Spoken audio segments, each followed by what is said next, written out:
Welcome to today's Explainer. We've got a truly fascinating topic lined up for you. So, South Korea is globally known for being this incredibly fast-paced, hypermodern, and fiercely competitive society. It's just nonstop. Yet, right in the middle of all that daily hustle, many South Koreans possess this profound ability to find internal balance and peace. Like, how do they actually do it? Well, today, we're drawing on principles from the source text, The Korean Art of Living Well. It's a framework that teaches us a pretty crucial lesson. True happiness isn't found in external validation or, endless wealth. It's actually found in our mindset and the tiny, small moments of everyday life. Okay, let me ask you a question. When was the last time you checked off a massive to-do list, raced through traffic, rapidly scrolled through your social media feeds, and tried to reply to 10 messages at once? Probably today, right? I know I have. But take a breath for a second. When was the last time you watched a sunset or just drank a simple cup of tea without looking at your phone? You see, our modern mindset is just this relentless race for success, and it's heavily fueled by social media validation. We're constantly looking outward, comparing our own messy, raw reality to everyone else's polished highlight reels. And honestly, it causes immense anxiety. But the Korean art mindset, it's the exact antidote to all of that. It tells us to look inward for true fulfillment, focusing on inner peace and, this is key, allowing ourselves to bloom at our own pace.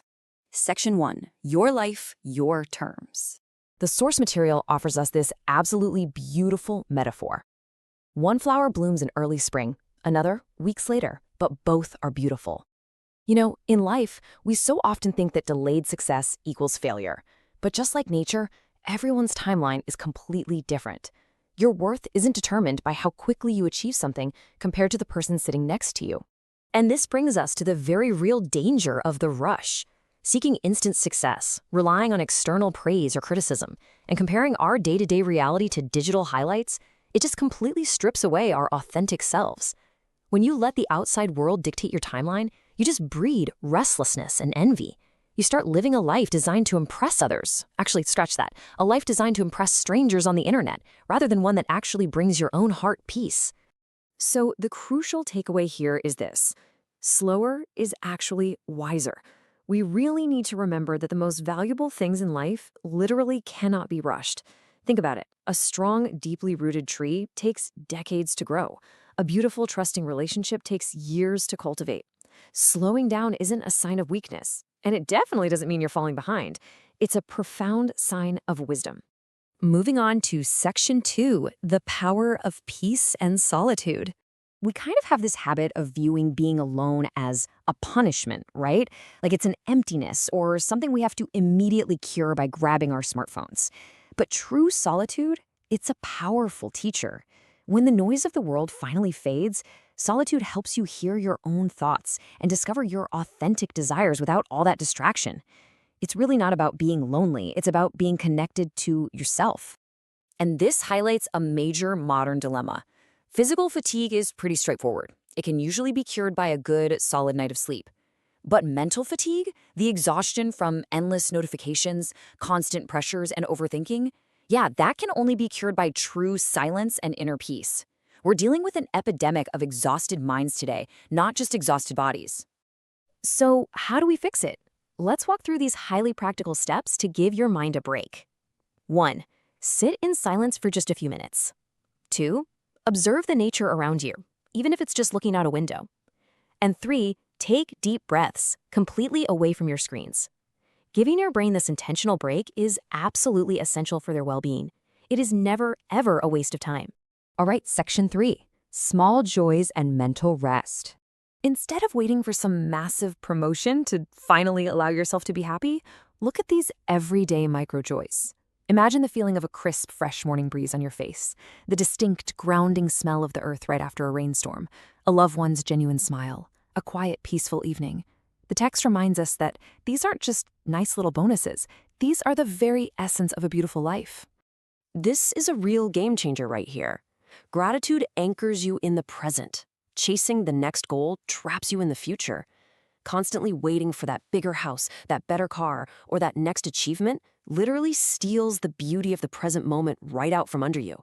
Happiness isn't found at the finish line of a marathon, folks. It's found in the steps along the way. Section 4, understand yourself and your loved ones. Talk to yourself as you would to someone you love. Wow, this quote hits hard, doesn't it? Perhaps the absolute hardest task of all is accepting our own flaws. We are so quick to forgive a friend's mistakes, yet we act as our own harshest, most unforgiving critics. True self-love means respecting yourself and encouraging yourself, even when you stumble. And this self-compassion directly impacts our relationships too. Toxic relationship goals involve demanding a flawless partner who never makes a mistake, which is an impossible standard that only leads to disappointment. Realistic bonds, however, are grounded in truth. They require patience, respect, and listening to truly understand, rather than just waiting for your turn to reply. So, to successfully navigate your connections, keep these key guidelines in mind. Accept that nobody is perfect. Listen to understand. Forgive everyday mistakes. But, and this is a totally crucial point from the text, you must also set boundaries against continuous disrespect. Compromise is vital for love, for sure, but protecting your mental peace through clear boundaries is equally necessary. You don't have to save every relationship, but you do have to save your peace of mind. Which brings us to Section 5, Learn to Feel Life. Life is not a problem to be solved, it is an experience to be felt. We so often treat life like it's a competition, or a math equation, or just a checklist of achievements to tick off. But life is not a race. The most beautiful memories aren't the ones captured perfectly on a camera to prove you were there. They are the moments stored quietly and profoundly right in your heart. And that brings us to our final thought. So, what does this all mean for us? Well, in the end, it won't matter how much wealth you amassed or how many people knew your name. The only question will be, did you truly fill your life?